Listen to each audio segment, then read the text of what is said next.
Televizijos laida Gimtoji žemė aplankė daug žmonių, kuriuos gerbia ir jų darbą vertina kolegos bei kaimynai.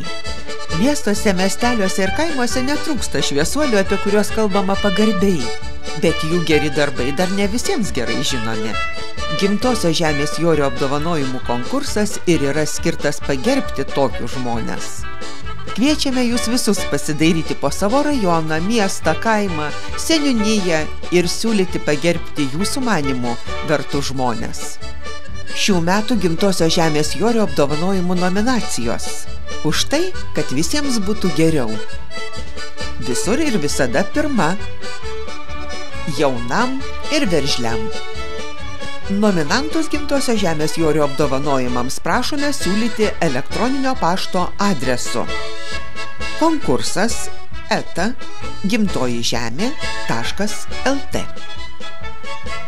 Nepamirškite nurodyti savo ir siūlomo asmens telefono numerio, elektroninio pašto adreso, kad galėtume su jumis susisiekti.